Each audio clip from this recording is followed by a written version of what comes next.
और शुरू करते हैं आज का बेहतरीन क्लास।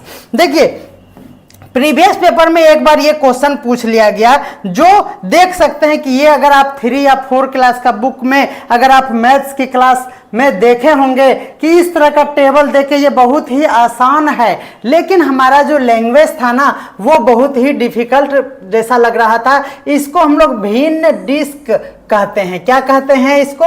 भिन्न डिस्क कहते हैं। भिन्न कहने का मतलब है जिसको P/Q के फॉर्म में लिखा जाता है, जैसे 1/8। और ये भिन्न का है, ये भिन्न है, होल का पार्ट है। इंग्लिश में कहेंगे होल का ये पार्ट है। दैट मीन्स एक पूर्ण है और पूर्ण का वह भाग ही क्या कहलाता है? भिन्न कहलाता है। यदि आप जूनियर क्लास में पढ़ेंगे तो यही भाषा का प्रयोग किया जाता है कि ये हमारा भिन्न क्या है, तो भिन्न एक पूर्ण का भाग होता है जिसको हम लोग P/Q के फॉर्म में राइट करते हैं। इंग्लिश में अगर कहा जाए तो ये होल का क्या है? पार्ट है। होल मतलब ये पूरा और उसका एक हिस्सा। आप इसको पिज्जा नहीं समझेंगे। क्या? पिज्जा इसको बिल्कुल भी नहीं समझने का प्रयास करेंगे आप। और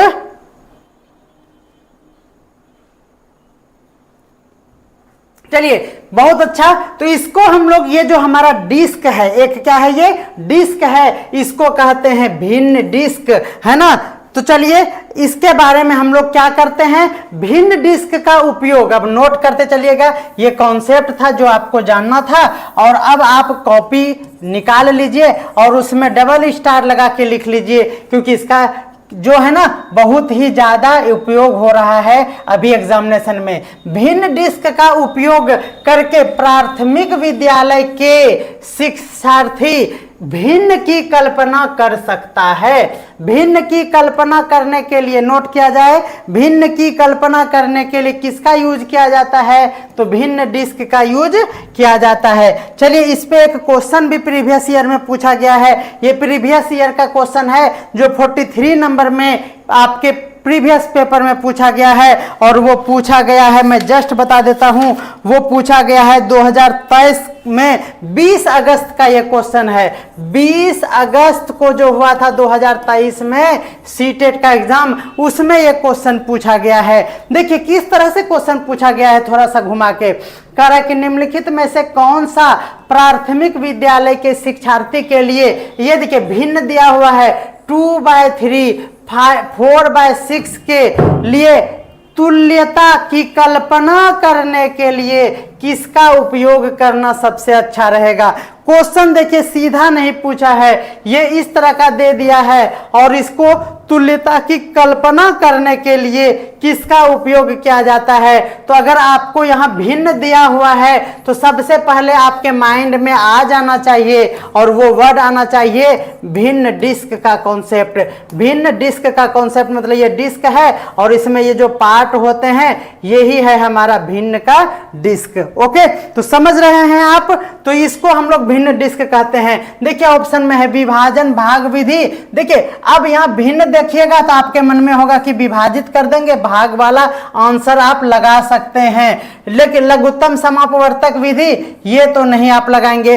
भिन्न डिस्क का उपयोग करेंगे तो जरूर ये है हमारा सही आंसर कि इस तरह के कॉन्सेप्ट को समझने के लिए आप क्या करेंगे, भिन्न डिस्क का उपयोग करेंगे। किसका यूज करेंगे जल्दी से कमेंट करके बताइए, भिन्न डिस्क का उपयोग करेंगे। चलिए कॉन्सेप्ट नंबर नेक्स्ट है, आप जल्दी से स्टार लगा लगा के आप मेरा कॉन्सेप्ट को नोट करते चलिए।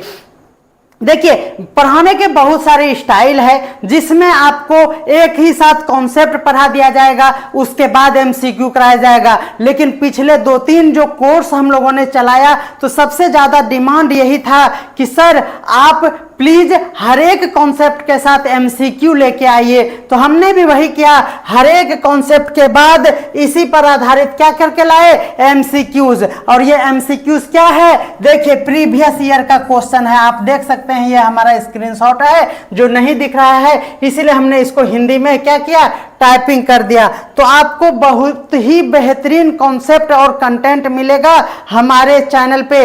इसीलिए आप विश्वास के साथ जुड़ जाइए।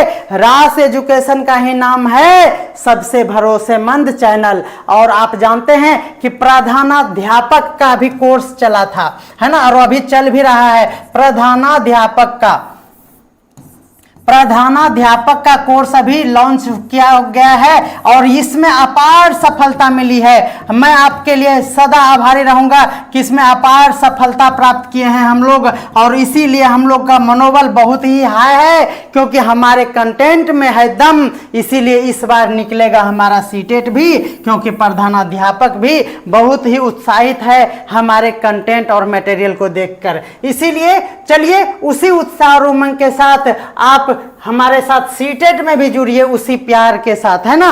तो चलिए, कह रहा है कि गणित कक्षा में, ध्यान दीजिएगा, गणित कक्षा में रोल प्ले का उद्देश्य, ध्यान देना है कि गणित कक्षा में रोल प्ले का उद्देश्य क्या होता है। गणित कक्षा में हम लोग रोल करते हैं, है ना, अलग अलग तरह के एक्टिविटी से आदमी को हम लोग कराते हैं। 2 उधर गया, फिर 2 को इधर ला लेते हैं, और फिर कहते हैं देखो इधर 4 हो गया। बच्चों को हम लोग इसी तरीके से जोड़ घटाव गुना भाग भी सिखाते हैं। यह है हमारा रोल प्ले का उद्देश्य। यह क्या करता है, विचारों का बहिर्वेशन करता है। क्या करता है, बहिर्वेशन करता है। देखिए हिंदी, देखिए क्या है, यह है हमारा, इसका इंग्लिश क्या होता है, प्रोजेक्टिंग आइडिया।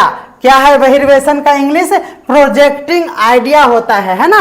यही है हमारा बहिर्वेशन का इंग्लिश, यानी हम जो अपना आइडिया लगाते हैं उसको दूसरों के पास एक्सप्रेस करना ही बहिर्वेशन कहलाता है। प्रोजेक्टिंग आइडिया है वो, है ना। ये यहां से यहां तक का इंग्लिश होता है प्रोजेक्टिंग आइडिया, विचारों का बहिर्वेशन। प्रोजेक्ट मतलब होता है बहिर्वेशन, है ना।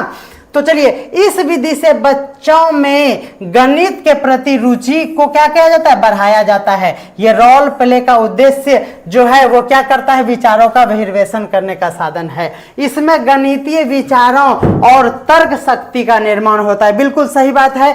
जब आप गणित के क्वेश्चन को सॉल्व करते हैं तो आपके माइंड में तर्क करने की क्षमता का क्या होता है, विकास होता है। तो ये हमारा यहाँ पे क्वेश्चन है। अब आप जल्दी से इस क्वेश्चन का जवाब दीजिए। कह रहा है कि एक शिक्षिका गणित कक्षा में रोल प्ले यानी भूमिका निर्वाह विधि का उपयोग करती है। वह किस उद्देश्य के लिए यह करवा रही है, यह आपको क्वेश्चन पूछा गया है। जैसे ही रोल प्ले हो, आप हिंदी में बहिर्वेशन वर्ड को ढूंढिएगा। ट्रिक देख लीजिए, बहुत ही बढ़िया है। बहिर्वेशन वर्ड को आप ढूंढिएगा और इंग्लिश में ढूंढिएगा प्रोजेक्ट। क्या ढूंढिएगा, प्रोजेक्ट या प्रोजेक्टिंग आइडिया, है ना, इसको ढूंढिएगा। तो चलिए यहाँ पे देखिए, यहाँ व्यस्त रहता है ना। देखिए विचारों का बहिर्वेशन, ये काफी इंपॉर्टेंट क्वेश्चन है, यही इसका सटीक आंसर है। तो और यहाँ पे इंग्लिश में अगर देखेंगे तो देखिए लिखा हुआ था, a teacher use role play method in mathematics class, her aim is what. तो क्या है, देखिए कीपिंग चिल्ड्रेन बिजी, है ना, इंटरटेनिंग द चिल्ड्रेन, है ना, मेंटेनिंग डिसिप्लिन, और यहाँ है प्रोजेक्टिंग आइडिया। तो आपका आंसर क्या होगा, प्रोजेक्टिंग आइडिया हो जाएगा। जल्दी से आप कमेंट करके बताइए कि आपको हमारा कंटेंट और क्लास कैसा लग रहा है। चलिए नेक्स्ट आप स्टार लगा के नोट करेंगे। कह रहा है कि क्या कह रहा है, सबटाइजिंग का अर्थ क्या होता है, सबटाइजिंग का अर्थ क्या होता है, यह आपसे पूछा गया है। कह रहा कि विभिन्न वस्तुओं को बिना गिने उसकी संख्या को ज्ञात करना क्या कहलाता है, सबटाइजिंग कहलाता है। सबटाइजिंग कहलाता है ना। जैसे विद्यार्थी एक पासा उछालता है और बिना बिंदुओं या डॉट को गिने ही यह बताने में सक्षम हो जाता है कि यह 4 है। देखिए यह क्या है, एक आइडिया है। जैसे देखिए हम लोग लूडो के गोटी को जैसे ही देखते हैं 1 2 3 4 5 6 इस तरह का जब देखते हैं तो हम लोग इसको कभी भी काउंट नहीं करते हैं, बस देख के ही पता चल जाता है कि वह क्या है, 6 है। क्या कभी आप गिने हैं, नहीं। जैसे ही लूडो को गोटी पे इस तरह से 3 आएगा आप कह देंगे कि यह क्या हुआ, 3 आया, हम लोगों को 1 2 3 गिनना नहीं पड़ता है, इसी के लिए यह वर्ड यूज हुआ है सबिटाइजिंग। क्या है? सबिटाइजिंग। ओके, तो चलिए ये बातें आपको याद रखना है कि वस्तु को बिना गिने जो संख्या बतला दे उसको वही वर्ड सब्टिटाइजिंग कहा जाता है। जैसे विद्यार्थी एक पासा को उछालकर बिना ही गिने बता देता है। तो चलिए अब आपके पास क्वेश्चन है उसी कॉन्सेप्ट के आधार पर। देखिए कह रहा है कि संख्या बोध विकसित करने में उपकरण, है ना, उपकरण, ये सब्टाइजिंग जो है एक महत्वपूर्ण भूमिका निभाती है। निम्नलिखित में से कौन सा उदाहरण जो विद्यार्थी को इस उपकरण के कौशल को प्रदर्शित करता है यह बताना है। देखिए ऑप्शन देखिए, कह रहा है कि विद्यार्थी संख्या 6 की पहचान 5 में एक जोड़ कर करता है। बिल्कुल गलत बात, वह बिना जोड़े ही कर लेता है, ये बातें आप जानिए, है ना। कह रहा है कि विद्यार्थी एक पासा उछालता है और बिना डाउट को गिने हुए, यही है इस वर्ड का मीनिंग, जो कि बिना गिने हुए यह बता दे और वह उसको बताने में सक्षम है कि पासा पर क्या है, 4 लिखा हुआ है। विद्यार्थी संख्या 4 की पहचान में 5 में से 1 को निकाल कर करता है, यह भी गलत बात है ना। विद्यार्थी संख्या 5 की पहचान के लिए 4 को परिवर्तित रूप में करता नहीं। हमारा सब्टाइजिंग मेथड ही है कि हम सिर्फ देखें, बिना गिने ही उसका हम लोग संख्या को बतला दें। ओके, तो हमारे साथ प्रदीप सर हमारे साथ जुड़ चुके हैं। प्रदीप बाबू आपको गुड मॉर्निंग, और आपसे रिक्वेस्ट भी होगा कि आप हमारे इस कोर्स को भी वही प्यार देंगे। प्यार के बदले आपको क्या करना है, इस लिंक को उन तक पहुंचा देना है जहां जहां सीटेट की तैयारी करने वाले बच्चे या फिर हमारे मेधावी अध्यापक पढ़ रहे हैं, है ना। उनको एक अच्छा प्लेटफॉर्म और अच्छे कंटेंट मिलना बहुत ही जरूरी है, इसीलिए हमारा उद्देश्य यही है और आप हमें प्यार देंगे ये भरोसा भी हमें है। तो चलिए इसी खुशी में हम आगे बढ़ते हैं। एक वर्ग की भुजा 5 सेंटीमीटर है। वर्ग मतलब जिसमें लंबाई और चौड़ाई सब चीज क्या हो, इक्वल हो, यानी ऑल साइड क्या हो, इक्वल हो, और इसकी 5 सेंटीमीटर की भुजा है। इसका मतलब यहाँ भी 5, यहाँ भी 5, सब जगह 5। यदि इस वर्ग की भुजा को 2 गुनी कर दिया जाए तो इसका क्षेत्रफल क्या होगा। आप जानते हैं कि अगर भुजा ए है तो उसका क्षेत्रफल क्या होता है, जल्दी से बताइए कमेंट करके। ये होगा भुजा का स्क्वायर, दैट मीन्स ए का स्क्वायर। अब कह रहा है कि भुजा को 2 गुना कर दीजिए, जहां पे हमने ए सपोज किया था उसको क्या कर दीजिए, 2 गुना कर दीजिए, यानी ए के बदले 2 से उसको गुना कर दीजिए, है ना। तो क्या हो जाएगा बोलिए, ये हो जाएगा 2a, यानी जहां पे a था वहां पे कर दीजिए 2a, और 2a का स्क्वायर कर देंगे तो 2 दूनी 4 हो जाएगा, a स्क्वायर हो जाएगा। देखिए a स्क्वायर हमारा क्षेत्रफल था, तो a स्क्वायर के बदले 4 रख के यहां लिख देंगे क्षेत्रफल, यानी क्षेत्रफल कितना गुना हो गया, देखिए 4 गुना हो गया, यानी आपका आंसर क्या हो जाएगा, 4 हो जाएगा। और यहाँ 5 ये दिया हुआ नहीं भी रहता, तो इस तरह के गुना गुनी वाला क्वेश्चन जो है आप इसी तरीके से सॉल्व कर सकते हैं। बेहतरीन कॉन्सेप्ट अब आपके सामने आया है, सभी जानते हैं, लेकिन मैं इसे एक बार फिर से समझाने का प्रयास करूंगा। त्रिआयामी आकृति यानी 3 डायमेंशनल फिगर। 3D फिगर क्या होते हैं आपको मैं जल्दी से बता देता हूं।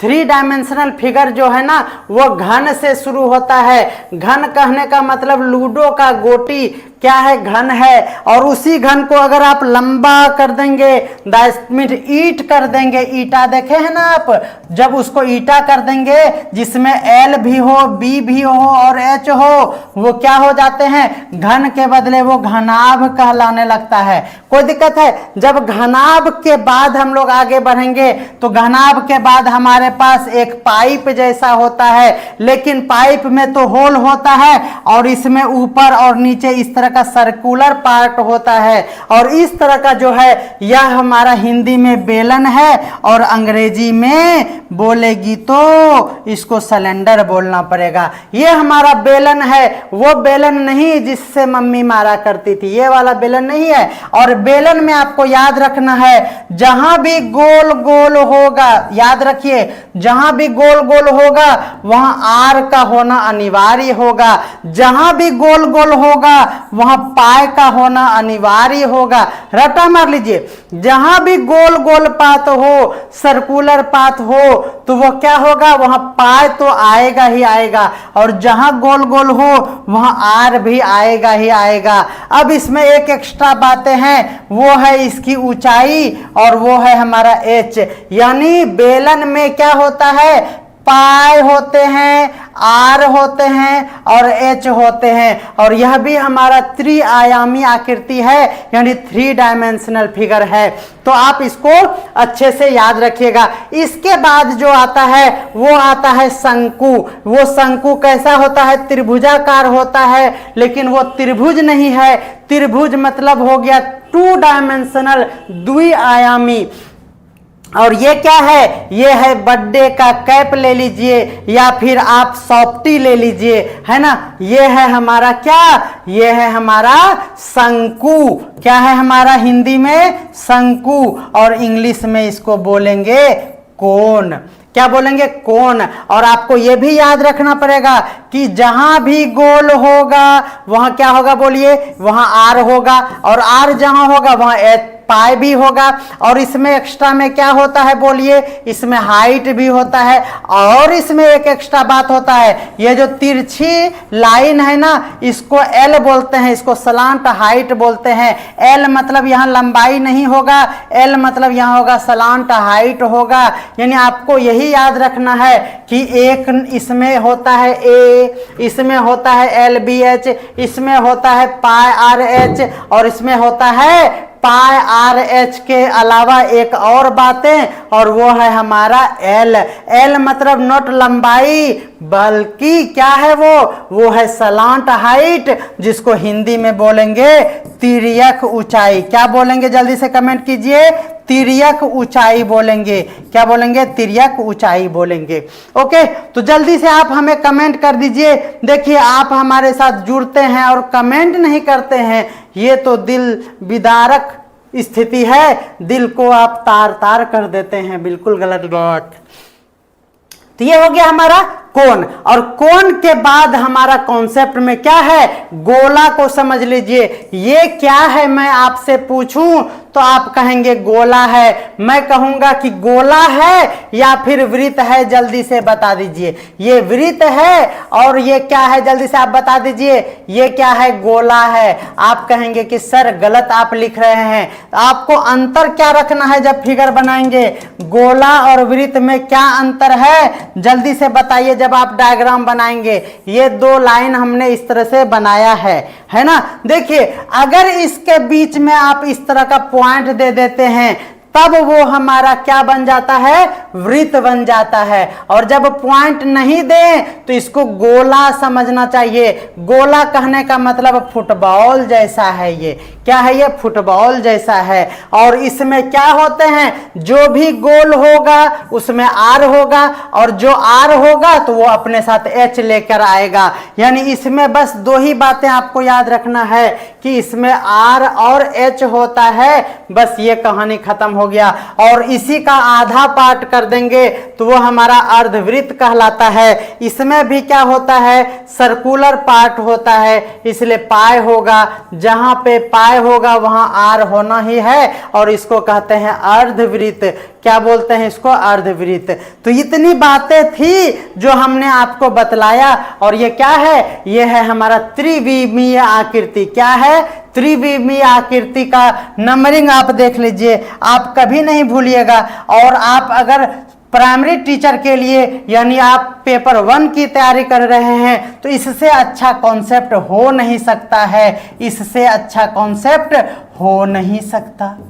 ठीक है, ये हो गया 2 नंबर फिगर, ये हो गया 3 नंबर फिगर, ये हो गया हमारा 4 नंबर फिगर, और ये हो गया हमारा 5 नंबर फिगर, और ये हो गया हमारा 6 नंबर फिगर। यानी अगर आप 6 फिगर को याद रखते हैं तो आपका क्या हो जाएगा, 3 डायमेंशनल फिगर लगभग खत्म हो जाएगा। लगभग क्यों? क्योंकि इसमें प्रिज्म और पिरामिड भी पढ़ना पड़ता है, जो अभी हम लोग हायर क्लास में पढ़ेंगे। अगर कभी क्वेश्चन आया तो मैं प्रिज्म और पिरामिड के बारे में भी, वो दोनों अलग अलग आकृति है, मैं बता दूंगा।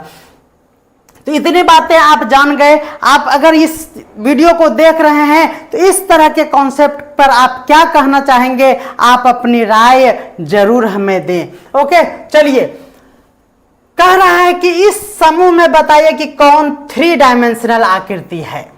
घन है, बिल्कुल ठीक है, देखिएगा अब ऑप्शन छाटेंगे। घनाभ है, जी बिल्कुल।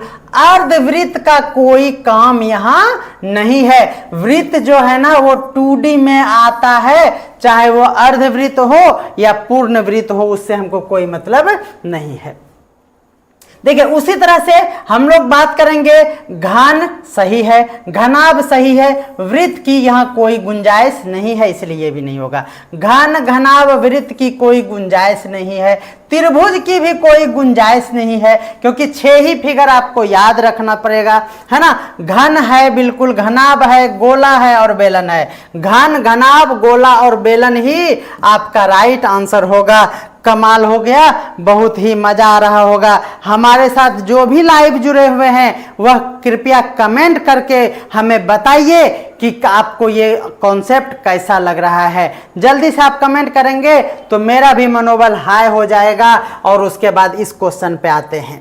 देखिए यहाँ क्या कह रहा है, इस तरह के क्वेश्चंस दे देंगे जो देखने में भयानक लग रहा होगा, लेकिन ये आपको माइंडसेट बना लेना है, क्योंकि आप 1 to 5 क्लास को ही स्टडी कर रहा, मतलब के लेवल का भरे हैं, तो यह 5 क्लास से ऊपर का क्वेश्चन है नहीं, इसीलिए इसमें कोई भी हार्ड क्वेश्चन नहीं पूछा जाएगा। बस आपको घबराना नहीं है। इस तरह का टेबल देख के कह रहा है कि निम्नलिखित तालिका को पढ़िए, तो पढ़ लीजिए। यहाँ रक्त समूह है और ए बी, ओ और ए बी दिया हुआ है। यहाँ पे इसको टोटल करके यहाँ पे दिया है कि विद्यार्थी की संख्या, यानी 9 विद्यार्थी का ब्लड ग्रुप क्या है, ए है। 6 विद्यार्थी का ब्लड ग्रुप बी है। 12 का ये 3, और जब सबको जोड़ दिए तो इतना हो गया। अब आपसे क्वेश्चन क्या पूछा है उसको ध्यान से समझना होगा। कह रहा है कि सबसे अधिक और सबसे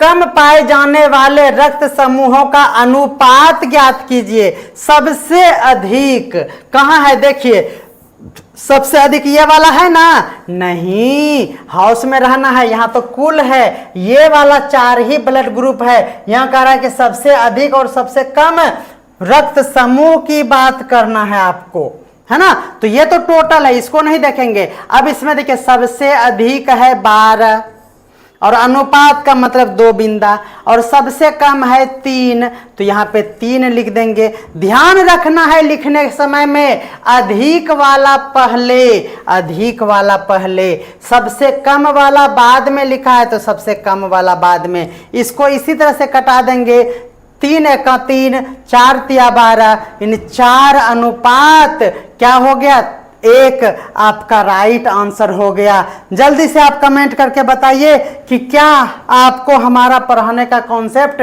कैसा लग रहा है। देखिए फिर हमारा ये ज्योमेट्री से कॉन्सेप्ट आ चुका है, जिसको हमने बेसिक क्लास में बड़े ही अच्छे से समझाया है। आप अगर चाहते हैं कि आपका मैथ्स भी थोड़ा बहुत अच्छा हो जाए, क्योंकि अगर आप आर्ट्स बैकग्राउंड के हैं तो आपको थोड़ा बहुत मैथ में डर लगता होगा, है ना। तो चलिए आप हमारे कॉन्सेप्ट वाले वीडियो को भी देख लीजिए, जहां पे मैथ्स के क्लास का कंप्लीट बेसिक हमने कराया है। आप ज्योमेट्री वाला थंबनेल देखकर उसे आप जरूर देख लीजिए, आपका ज्योमेट्री का डर भाग जाएगा। कह रहा है कि निम्नलिखित में से कौन सा कथन सत्य नहीं है, यानी आपको गलत कथन आपको देखना है और गलत कथन ही आपका आंसर होगा। चलिए, कह रहा है कि यदि एक पतंग के सम्मुख कोण बराबर हो, ध्यान देना है, पतंग किसको कहते हैं, आप ज्योमेट्री में देखिए। ज्योमेट्री में पतंग इस तरह से बनाते हैं जिसमें क्या होते हैं? ये सामने वाला कोण, ये सामने वाला सम्मुख कोण कहलाता है। इधर वाला कोण इसके सम्मुख कहलाता है। इसमें क्या होता है कि बगल वाला जो भुजा होता है ना, जिसको हम लोग आसन्न भुजा कहते हैं, है ना, क्या कहते हैं बगल वाले को? आसन्न भुजा, रटिए, है ना, आसन्न भुजा कहते हैं, याद कर लीजिए। इंग्लिश की बात करें तो इसको एडजेसेंट एंगल कहते हैं। क्या कहते हैं? एडजेसेंट साइड हो या एंगल हो, बगल वाले को क्या कहते हैं? आसन्न कहते हैं, एडजेसेंट कहते हैं। देखिए तो ये दोनों आपस में बराबर है, तो इस जगह से बात करें तो ये दोनों भी आपस में क्या होगा? बराबर होगा। अगर आसन्न भुजाएं बराबर होती है तो वह पतंग कहलाता है। और पतंग का जो डायगोनल यानी इसका विकर्ण जो होता है वह एक दूसरे पर लंबवत खड़ा टिका हुआ रहता है, यानी एक दूसरे को लंब पर समद्विभाजित करती है। नहीं, समद्विभाजित नहीं करती है, लंब पर वह स्थित होती है। अब यहां कह रहा है कि सम्मुख कोण बराबर हो तो यह एक आयत बन सकता है। अगर इसका सम्मुख कोण बराबर हो जाए तो वह आयत नहीं बनेगा। ध्यान रखना है, इसका सम्मुख कोण अगर बराबर कर दिया जाए, यानी ये वाला कोण इसके बराबर है, इसको उठा के यहां तक ले जाके और आप इस तरह से बना देंगे कि ये वाला कोण और ये वाला कोण बराबर हो जाए, तो जरूरी नहीं है कि यह आयत होगा। यह जो है ना, ये वर्ग हो सकते हैं। क्या हो सकते हैं? वर्ग हो सकते हैं। यह हमारा रोम्बस हो सकता है, लेकिन आयत जिंदगी में नहीं होगा। ये बातें आपको याद रखना है। अगर ये आपको कॉन्सेप्ट नहीं समझ में आया तो आप हमें कमेंट कीजिएगा। मैं इस टॉपिक पे, इसमें हमारा 6 तरह का फिगर आता है ना, जहां शुरू होता है हमारा समांतर चतुर्भुज से, इंग्लिश में बोले तो पैरेललोग्राम से, है ना, और उसके बाद स्क्वायर होता है, उसके बाद रेक्टेंगल होता है, उसके बाद रोम्बस होता है, उसके बाद ट्रेपीजियम होता है, और उसके बाद अंतिम आता है काइट, जिसको हम लोग पतंग अभी पढ़ रहे हैं। तो इसके बारे में हमने बहुत ही अच्छे से बताया है। आपको मैं इसका अगला वीडियो जो आएगा उसको मैं अपलोड कर दूंगा, आपको सीटेट के थंबनेल पर प्लेलिस्ट में आपको मिल जाएगा। आप बिल्कुल भी चिंता ना करें, ठीक है। तो चलिए, ये हो गया हमारा, और ये आयत नहीं हो सकता है, और यही हमारा क्या है? गलत है। एक आयत की सभी भुजाएं बराबर होती है। देखिए, एक आयत की अगर सभी भुजाएं बराबर हो जाएगी तो वह वर्ग बन जाएगा। बिल्कुल सही बात है, क्योंकि आयत में भी 90 डिग्री का एंगल होता है। ध्यान दीजिए, ये आयत है, यहाँ 90 डिग्री है। इसमें कमी क्या है? ऑल साइड इक्वल हो तो वर्ग बन जाता है। अगर यहाँ कह रहा है कि ऐसा अगर हो जाता है आयत के साथ तो वर्ग बन जाएगा। बिल्कुल सही है। आपको गलत ढूंढना था तो ये आंसर सही है। यदि एक समचतुर्भुज के सभी कोण बराबर हो जाएंगे तो वह वर्ग बन जाएंगे। बिल्कुल, समचतुर्भुज के अगर सभी कोण बराबर हो जाएंगे तो वह वर्ग कहलाएगा, क्योंकि समचतुर्भुज का मतलब होता है रोम्बस। यही है हमारा जो हमने अभी लिखा यहाँ पे, रोम्बस। रोम्बस मतलब क्या? समचतुर्भुज। रोम्बस मतलब समचतुर्भुज, रट्टा मार लीजिए, है ना। और इसकी सभी भुजाएं बराबर होते हैं। ऑल साइड क्या होते हैं? बराबर होते हैं, इक्वल होते हैं। लेकिन इसके पास 90 डिग्री नहीं होता है बेचारा के पास। तो वही कह रहा है कि अगर 90 डिग्री हो जाएगा तो वो वर्ग बन जाएगा। और यही बातें सही है कि सभी कोण बराबर हो जाएगा, मतलब 90 डिग्री हो जाएगा।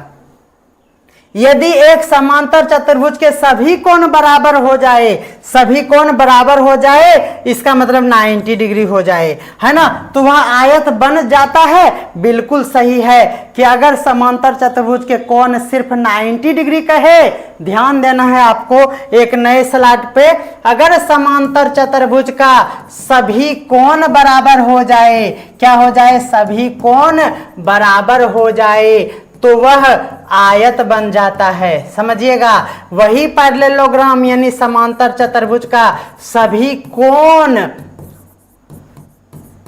एंड भुजा बराबर हो जाए। क्या हो जाए? भुजा बराबर हो जाए तो उसी का नाम बन जाता है वर्ग। ये दो बातें याद रखिएगा। यही समांतर चतुर्भुज, ध्यान दीजिएगा, यही समांतर चतुर्भुज का सिर्फ क्या हो जाए, भुजा बराबर हो जाए, सभी भुजा बराबर हो जाए। यहां देखिए भुजा बराबर हो जाए, यहां पे कोण बराबर हुआ था और यहां सिर्फ कोण बराबर हुआ था और यहां सिर्फ भुजा बराबर हुआ है। जब ऐसा हो जाए तो उसको समचतुर्भुज कह दीजिएगा। क्या कह दीजिएगा? समचतुर्भुज कह दीजिएगा। जिसका इंग्लिश हमें अच्छे से याद होता है वह है रोम्बस। क्या है? रोम्बस है ना, रोम्बस। हमको समचतुर्भुज और समलंब चतुर्भुज में कंफ्यूजन होता है, इसलिए मैं इंग्लिश का सहारा ले लेता हूं। आपको कोई दिक्कत है तो बोलिएगा। कलर कॉम्बिनेशन में अगर दिक्कत है तो अगले स्लाइड में मैं ध्यान रखूंगा। ओके, चलिए नेक्स्ट देखते हैं। कह रहा है कि 100 लाख, ध्यान देना है, 100 लाख है ना। देखिए 100 लाख, पहले तो आप ये याद रखिए कि लाख में कितने जीरो? 5 जीरो। कितना जीरो? रट्टा मार लीजिए अगर सबको याद ही होगा, अगर नहीं याद है तो लाख में कितना जीरो? 5 जीरो। ठीक है। और यहां कह रहा है 100 लाख। याद रखिए भारतीय सिस्टम में, भारतीय पद्धति में क्या होता है, इंडियन सिस्टम में हर 100 के बाद वह लाख से क्या बनता है? करोड़ बन जाता है ना। तो जैसे ही हमारा 5 जीरो से ये क्या हो गया? 100 लाख हो गया। जैसे ही 100 लगा और यहाँ लाख है, क्या है यहाँ पे? लाख है। तो 100 जैसे ही लगा, इकाई दहाई सैकड़ा हजार 10,000 लाख, 10 लाख और करोड़। लाख से करोड़ में जाएंगे तो 2 जीरो चिपकाएंगे, यानी 100 लाख बोलने का मतलब करोड़ हो जाएगा, यानी 1 करोड़ आपका आंसर हो जाएगा। देखिए इससे भी ज्यादा आसान या हार्ड क्वेश्चन यहां पे है। इस कॉन्सेप्ट को आप समझ लीजिए। आपको याद रखना है 100 लाख बराबर 1 करोड़। रट्टा मार लीजिए, पहले दिमाग में थोड़ा सा दोहरा लीजिए एक बात कि 100 लाख बराबर 1 करोड़। लेकिन अगर यहां 100 के बदले आपको 10 लाख कह दे, क्या कह दे? 10 लाख। आप समझते हैं कि इकाई दहाई सैकड़ा हजार और 10 लाख के बाद करोड़ होता है। तो करोड़ तो एक वर्ड दे दिया, लेकिन लाख के बाद रिपीट हो रहा है 10 लाख, यानी 10 लाख को ही हम लोग क्या कहते हैं? मिलियन कहते हैं। 10 लाख को क्या कहते हैं? मिलियन कहते हैं। 1 मिलियन सब्सक्राइबर हमारा ड्रीम है। वो 1 मिलियन जिस दिन होगा ना, उस दिन मैं सुकून से सो नहीं पाऊंगा, क्योंकि खुशी से बहुत ही ज्यादा मैं पागल हो जाऊंगा, है ना। तो आप हमें प्यार दीजिए, और अभी तक आप हमारे चैनल को सब्सक्राइब नहीं किए हैं तो प्लीज सब्सक्राइब कर लीजिए, है ना। आप देख रहे हैं कि काफी अच्छे कंटेंट लेकर मैं आ रहा हूं। हमारे बहुत सारे गुरुजन जिनसे मैंने कुछ सीखा है सीटेट में, उनका मैं आशीर्वाद चाहता हूं, और आप हमारे वीडियो को और भी प्रोत्साहित करें, क्योंकि उनके सामने तो कुछ नहीं हूं, लेकिन मेरे कंटेंट में भी दम है, क्योंकि मैं सीटेट पास हूं। बीएड सीटेट करने के बाद मैंने अपना टारगेट यूट्यूब को चुना है, क्योंकि हमें बहुत ही मन लगता है। यही मन लगने के कारण आज तक हम क्या किए?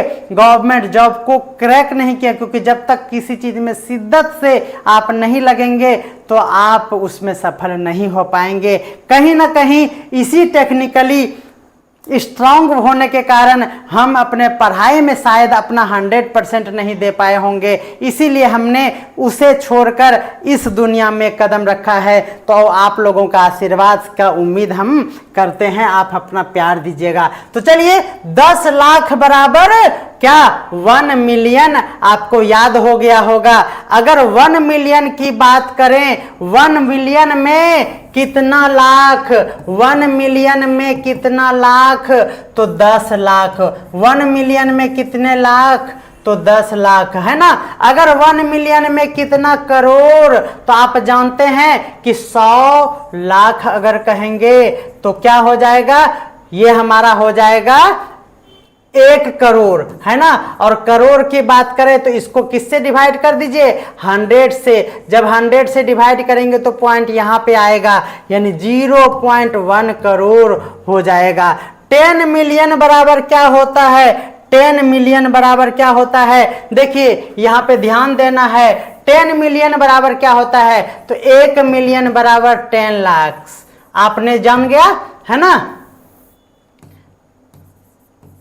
तो 10 इसमें 1 लगा दीजिए ऐसे, 10 मिलियन बराबर इसमें भी 1 जीरो लगा दीजिए, 10 लाख और 100 लाख और 100 लाख को क्या कहते हैं, 1 करोड़।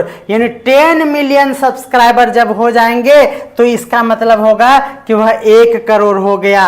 1 करोड़ में 100 लाख, ये क्वेश्चन हमारा था, है ना। 1 करोड़ में 10 मिलियन, ये बात रिपीट हो गया, है ना। 1 करोड़ में इतना बिलियन होता है, ये जरूरी नहीं है, बस ये बातें आप याद रख लीजिए कि 1 बिलियन बराबर क्या होता है। 1 बिलियन बराबर वो अमटकसीटा हमटकसीटा, वो जो हरा वाला है ना, वो सब वीडियो में क्या है, बिलियन में व्यूज है। आश्चर्य है कि उसमें क्या है पता नहीं, है ना, आ करता है और उसमें बिलियन में व्यूज है। बिलियन में व्यूज कहने का मतलब 10,000 लाख व्यूज है उसमें, और हमारे वीडियो में 10,000 व्यूज भी नहीं है, है ना। तो 1 बिलियन बराबर क्या है, 10,000 है, लाख है, उसमें 10,000 लाख जुड़ा हुआ है। 1 बिलियन में 100 करोड़ होते हैं, यानी 100 लाख बराबर 1 मिलियन। अब देखिए ध्यान दीजिएगा, 100 लाख बराबर 1 मिलियन और 100 करोड़ बराबर 1 बिलियन। ये देखो तो कितना अच्छा है ना। 100 लाख बराबर 1 मिलियन और 100 करोड़ बराबर 1 बिलियन हो गया। तो ये आपको याद रखना होगा, इस डाटा को आप जरूर याद रखेंगे।